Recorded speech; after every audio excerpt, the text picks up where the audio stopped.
우리가 살면서 아마 가장 많이 외우는 기도, 바로 주기도문일 텐데요. 그렇죠. 너무 익숙해서 그 안에 담긴 진짜 의미를 생각할 겨를도 없이 그냥 지나칠 때가 많아요. 근데 혹시 성경에 기록된 주기도문이 사실 하나가 아니라 두 가지 버전이라는 거 알고 계셨나요? 네. 그리고 더 흥미로운 건요. 제자들이 예수님께 기도를 가르쳐 달라고 요청한 그 행동 자체가 당시로서는 굉장히 뭐랄까 좀 도발적인 일이었다는 점입니다. 도발적이요? 네. 단순히 기도하는 법을 몰라서 한 요청이 아니었거든요. 오늘 그래서 저희가 함께 살펴볼 자료가 바로 김세윤 교수의 주기도문 강해인데요.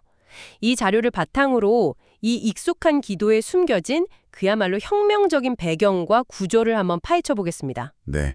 왜 이 기도가 초기 기독교 공동체의 정체성을 담은 선언문이었는지, 또 그 구조가 우리에게 뭘 말해주고 있는지 깊이 한번 들어가 보시죠. 좋습니다. 그럼 가장 기본적인 사실부터 한번 짚어보죠. 방금 주기도문이 두 가지 버전이라고 하셨는데 자료를 보니까 마태복음하고 누가복음에 각각 실려 있더라고요. 근데 내용이 생각보다 꽤 다르던데요? 네. 아주 중요한 차이가 있습니다. 우리가 보통 교회에서 외우는 버전은 마태복음 6장에 나오는 좀 긴 버전이에요. 하늘에 계신 우리 아버지여 이렇게 시작하는 거요? 맞습니다. 6가지 청원이 나오고 마지막에는 나라와 권세와 영광이 하는 송영이 붙어 있죠. 반면에 누가복음 11장 버전은 훨씬 짧고 간결해요. 아, 어떻게 다른가요? 그냥 아버지여 이렇게만 부르고요. 청원도 5개뿐이에요. 마지막 송영도 없고요. 정말 다르네요. 그럼 둘 중에 어느 쪽이 진짜 예수님이 가르쳐 주신 원본에 더 가까운 건가요? 이런 건 어떻게 알 수 있죠? 아주 좋은 질문입니다. 바로 그 지점에서 신학자들의 흥미로운 추리가 시작되는데요. 추리요? 네, 학자들은 두 복음서가 공통적으로 참고했을 법한 지금은 사라진 어떤 가상의 자료를 하나 가정합니다. 이걸 Q 자료라고 불러요. 아, Q 자료요? 들어본 것 같아요. 그러니까 마태랑 누가가 둘 다 보고 참고했을 거라고 추정하는 문서 같은 거군요. 맞습니다. 실제로 발견된 건 아니고 일종의 예수님 어록 같은 자료였을 거라고 보는 거죠. 그렇군요. 그래서 학자들은 이 Q 자료에 실렸을 원본은 어떤 모습이었을까? 이걸 재구성해 보는 거예요. 자료에 따르면 많은 학자들은 누가복음의 짧은 버전이 예수님의 원래 가르침에 더 가깝다고 봅니다. 아, 더 짧은 쪽이 원본에 가깝다? 왜죠? 더 단순하고 군더더기가 없으니까요. 그럼 우리가 지금 쓰는 이 익숙한 긴 버전은 어떻게 된 건가요? 그건 마태복음 버전인데 초기 교회가 예배에서 실제로 사용하면서 발전된 예배용 버전일 거라고 보는 거죠. 아, 예배용 버전. 네. 한번 생각해 보세요. 그냥 아버지라고 부르는 것보다 하늘에 계신 우리 아버지라고 부르는 게 더 예배에 어울리잖아요. 그렇죠. 더 경건하게 들리죠. 그리고 마지막에 영광을 돌리는 송영을 붙이는 것도 마찬가지고요. 이런 식으로 교회의 예배 전통 속에서 내용이 좀 더 풍성하게 다듬어졌다는 겁니다. 와, 그렇군요. 그러니까 우리가 가장 익숙하게 외우는 이 주기도문은 예수님의 원본이라기보다는 초기 교회의 신앙 고백이 담긴 일종의 업그레이드 버전일 수 있다. 이거네요. 이것만 해도 정말 새로운 시각인데요. 맞습니다. 자, 그럼 누가복음 이야기가 나온 김에 그 배경을 좀 더 깊이 파고들어 보고 싶어요. 자료에서 정말 흥미롭게 지적하는 부분이 제자들이 예수님께 기도를 가르쳐 달라고 요청하는 그 장면이거든요. 요한이 자기 제자들에게 기도를 가르친 것 같이 우리에게도 가르쳐 주옵소서. 이게 왜 그렇게 놀라운 요청이라는 거죠? 그건 제자들이 전부 유대인이었기 때문입니다. 유대인이라서요? 네, 당시 유대인들에게 기도는 그냥 숨 쉬는 것과 같았어요. 기도의 전문가들이라고 해도 과언이 아니었거든요. 아, 하긴 그렇죠. 구역 성경의 시편 전체가 하나의 거대한 기도문 모음집이고요. 회당에서는 카드시나 18번 축복기도 같은 정해진 기도문을 매일같이 암송했습니다. 기도가 그냥 삶의 일부였군요. 그렇죠.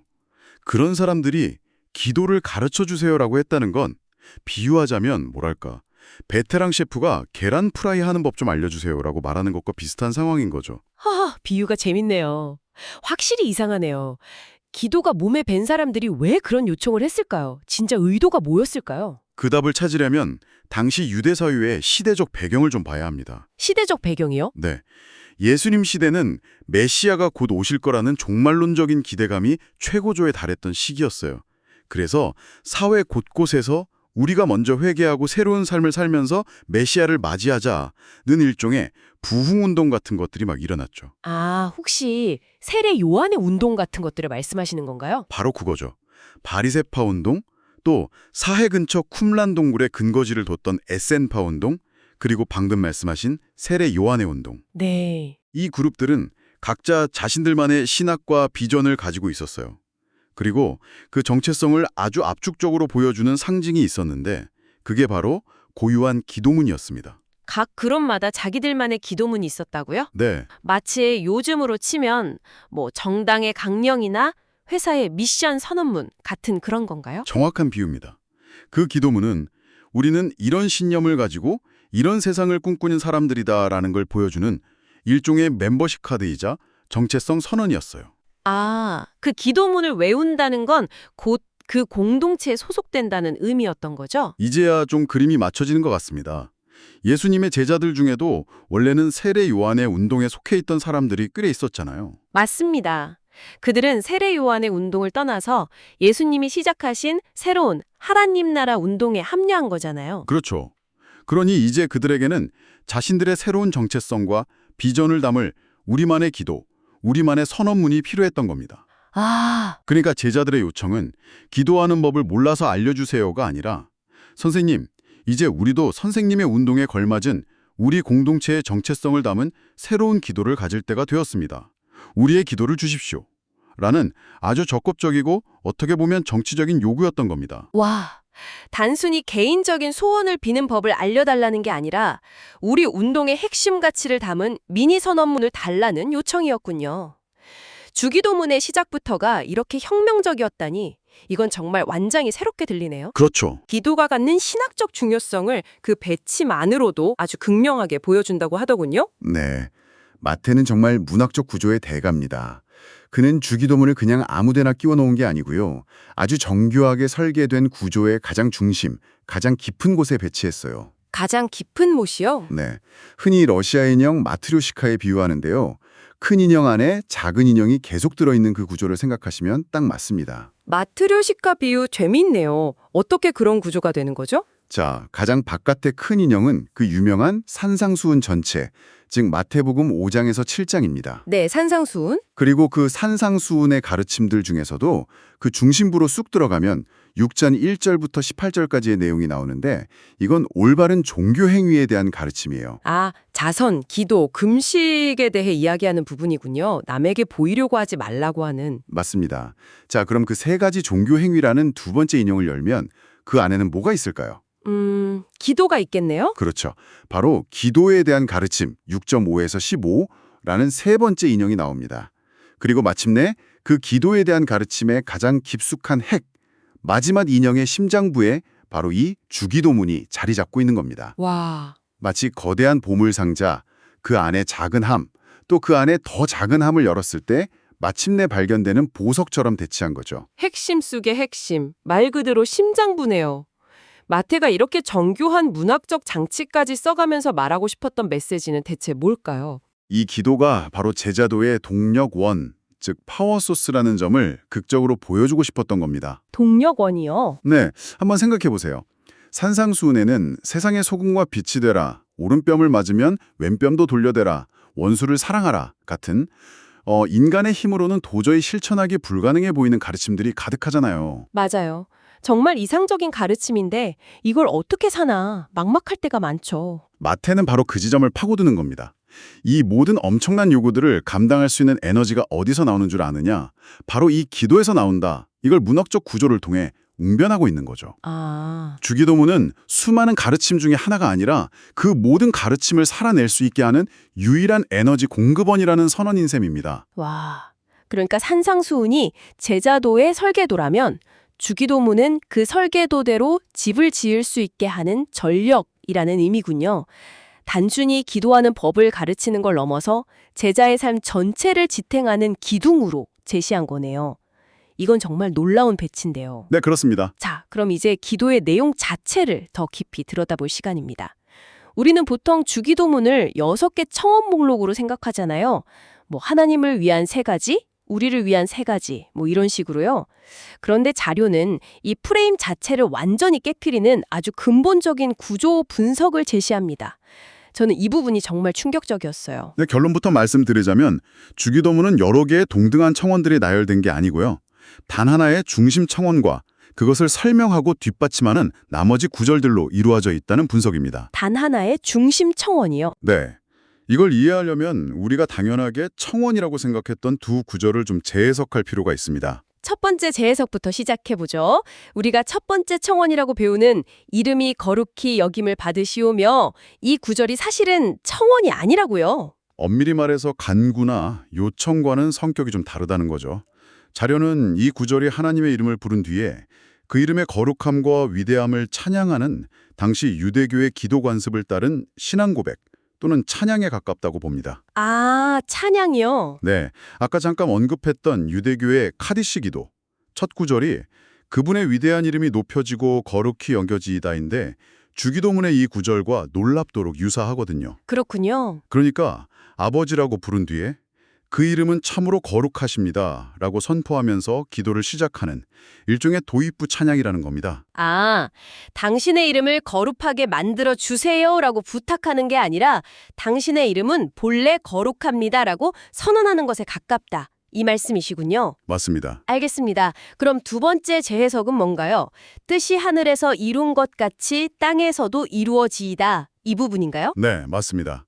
이 구절 역시 독립적인 세 번째 청원이 아니라 바로 앞에 나오는 두 번째 청원, 나라가 임하시오며에 대한 부연 설명이자 구체화라는 분석이에요. 부연 설명이요? 그게 왜 같은 의미가 되는 거죠? 생각해보면 간단합니다.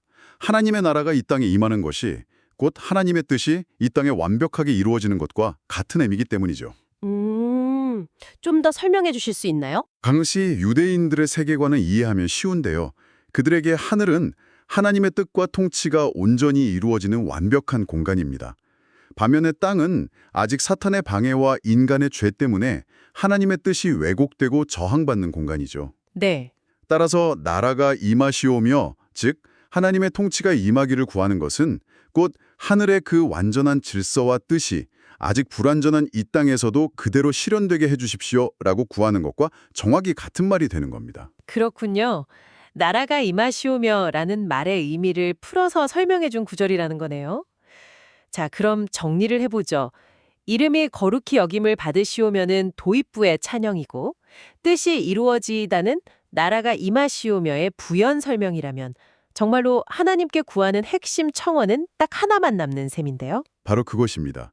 이 모든 것을 관통하는 주기도문의 대들보이자 유일한 중심축은 바로 당신의 나라가 임하시오며입니다. 아, 예수님이 이 땅에 오셔서 선포하신 메시지의 핵심이 하나님 나라였듯이 그분이 가르쳐 주신 기도의 핵심 역시 하나님 나라의 도래에 대한 이 단 하나의 간절한 요청에 집중되어 있는 것이죠. 그렇다면 우리가 흔히 우리를 위한 기도라고 부르는 나머지 세 청원들, 일용할 양식, 죄 용서, 시험으로부터의 보호는 이 중심축과 어떤 관계를 맺게 되나요? 이것들도 부수적인 건가요? 부수적이라기보다는 그 중심축이 실현될 때 필연적으로 따라오는 결과이자 선물이라고 보는 것이 더 정확합니다. 결과와 선물이요? 네, 즉 하나님 나라가 이 땅에 임할 때 그 나라의 백성들은 어떤 모습으로 살아가게 되는지를 구체적으로 보여주는 내용들이죠.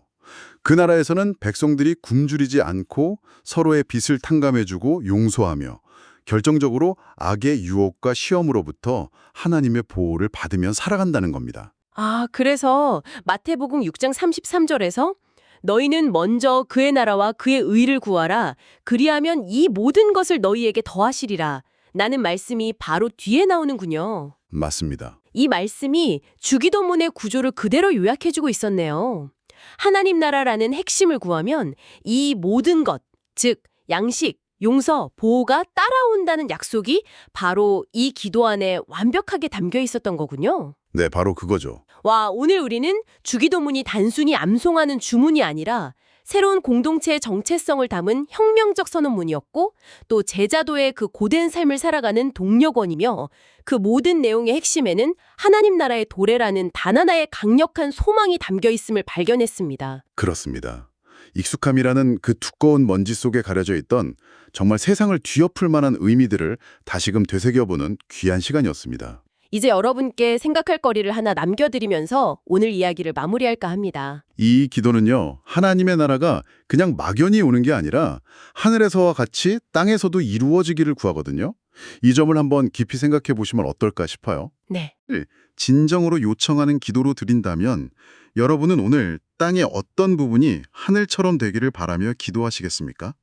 여러분의 일터, 가정, 혹은 우리 사회의 어떤 구체적인 영역이 하나님의 뜻이 이루어지는 공간이 되기를 소망하시겠습니까?